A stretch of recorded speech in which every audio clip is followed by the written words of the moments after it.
Nedum, what about the Kyle Walker episode? That was our first. It was, yeah. After the relaunch. It was. What are your memories of that one? Oh, this is going back some now, isn't it? So this was the time when there was like speculation that like a bit of research would have been nice. Yeah, sorry. This was the time when when there was speculation that, like, people saying, "Oh, Kyle, he can't play right back in this system," and so on and so forth. Blah blah blah. And then he sat down and he told us what was what. Told us how he felt in any particular situation. Told us how driven he was, how driven the team is. And this is before they'd won anything that season. And you could see he had a belief in himself and all those around him. And he also showed the sort of nuances of like the highs and lows of being a player. Really open and honest from that standpoint. This is someone now, as we look today, he's the captain of the football club, you know. But at the time of recording, I'm sure some people from the outside would have said he's probably on his way. But instead, as I say, he forms an integral part of what that second half of the season was. Wins the 3 trophies of Champions League, then proceeds to win even more trophies in the next year, even after speculation saying that he was going somewhere else. So looking back, it's a nice little like anchor point to see how things changed. Absolutely. Changed Football can change quite quickly. Yeah. I remember watching it. The one thing that came out from Kyle was a determination to prove people wrong. Yes. And that was just watching it from the outside, not knowing the questions that were getting asked beforehand or anything else, just watching it. He had that little glint in his eye to go out there and show everybody what it was all about. And fast forward 5-6 months, whatever it is, and I think we can say that that's happened. Have we got a question for one another? George, have you got a question you'd like to ask? Yeah, I initially wanted to ask who you'd want in future, and then you obviously saw my notes. And so when I've been staring into space, I've been thinking, what am I going to do here? I suppose the key one for me would be if there was a player, it's someone that you could have played with, and obviously someone that you could have just enjoyed watching as a fan. So you can answer as well, obviously, Rob. Is there a player that you feel doesn't get the recognition they fully deserve from elsewhere? So you mentioned Richard Dunn earlier. I don't know if he'd be your answer, but yeah, player you played with or past watched, or present, or it doesn't matter. Either, yeah. That is a good question. In past, yeah, like I say, I was so fortunate because when I first started playing, I was playing right back. I wasn't a right back, but I was playing right back. Ahead of me was Sean Wright-Phillips, having the best season of his career. To the left of me was Richard Dunn, who was in his 3rd Player of the Year award out of 4. And then the one which he didn't get was because the person next to him was Silva and Distan getting that one. But still, Dunn and Distan, to me, I hold them in the same regard as how I do Company and Lescott, in the same regard as how I hold like Stones and Diaz or whoever the partnerships are now. And I know each stage is different, but they're all just as important for whatever the team was in that time. So I think those 2 centre-backs, for me, incredibly underrated because I know people did not want to play against them. It was good. Nice to hear you say the phrase before they held us together, because that's how it felt, you know, from the stands, and to actually hear a player say that. And they did have that, you know, you mentioned some great partnerships there, and a lot of centre-back partnerships, they have that balance of attributes. And we had the left foot, right foot. You had one who was a bit more classy on the ball and one who was very strong, physical, but deceptively quick. Richard Dunn as well, by the way.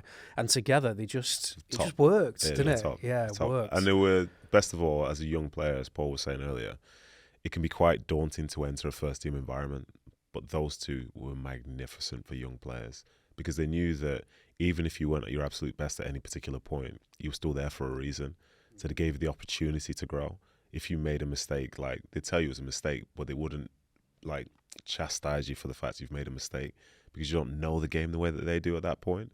And I think, as we all know, like, players make mistakes on the field, off the field, and so on. And I think their understanding of that as you came in, like, if those 2 weren't there, especially Dunny, the 30, 40 players that made it through the academy at that time probably end up having different careers to the ones that they had because he was integral as captain as well.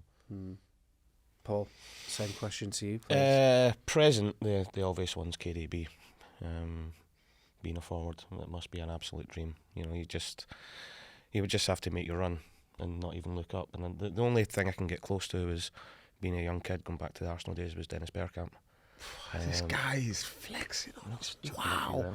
But even in training as a forward, if you made a run and Dennis had the ball, it could be 5 yards away, 10 yards, 20, 40, 50. You wouldn't have to look over your shoulder to see what was coming. And Dennis just used to say, a young kid, just make the run and I'll find you. not in an arrogant way, but in a I will find you. And I think it's the same with Kevin. You know, when he's got the ball in that inside right area or inside left, and he just takes that touch, everybody knows, defenders know where the ball's going. They can't stop it. So as a striker, you've just got to get yourself in the right position to go and finish it off. Dennis Bergkamp walks into the best Premier League 11 of all time. It was ridiculous, Rob. Because we don't have that much time, I won't question that. I'll just let it be. Okay, but I could easily push back against that. I mean, he does. No, that's a be. You're the only man younger than me, so you probably didn't see him. But the first, second, and third in goal of the month one. Yeah. Yeah. And like, do you know what I loved about him as well? He was, obviously everybody's seen him. He's this touch, elegant. He was nasty. That's he didn't mind leaving a bit on. Oh no, he had that side to him. Yeah. Especially his first season, I think you could see all these big, hairy centre halves thinking he's getting it, and he could take it and he could dish it out as well. Rob, we'll stick a pin in that, and maybe that'll appear on the podcast at some point. Okay. Because that will be mentioned again. Yeah. Okay. Yeah. Is he the player you don't think got the recognition they deserved? I mean, it's a funny one because Bergkamp is clearly held up as a great, but I do think there might be a slight underrated thing because I'm not sure most people. I'm biased for me. Why would you point your hand at me? Say for most people. I don't think most people. I literally watched him. I think Premier in fact, Premier League did 11. When did he leave Arsenal? 06. So probably played against him. Good research. Yeah.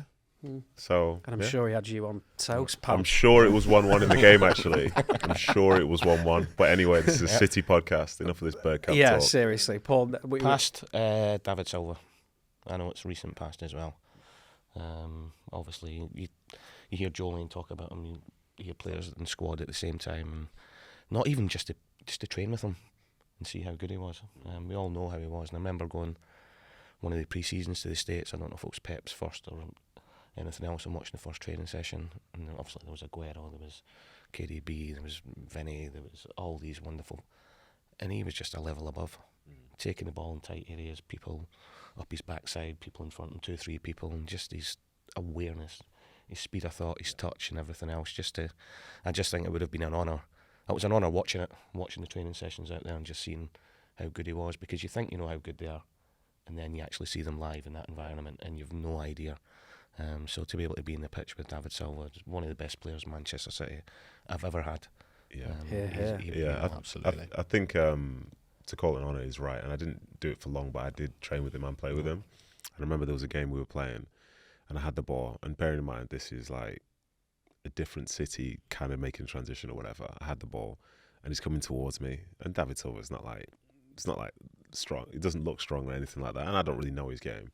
And there's someone right on his back, so I didn't pass him the ball, passed it somewhere else. It's like I can't give it to him, so I gave it somewhere else, and he was telling me off. He said, "Why don't you not give me the ball?" I was like, "Well, because there's someone behind you." He says, "No, that's when I want the ball, because that's when he's in control of the situation." And that's the first time I'd ever really played with someone who thought about the game through that lens. I try and say that to the lads at five-a-side, and they still don't give me the ball. Yeah, there's probably a reason for that. I'm not gonna. I refuse to engage with that. I refuse to engage with that. Sorry. Next.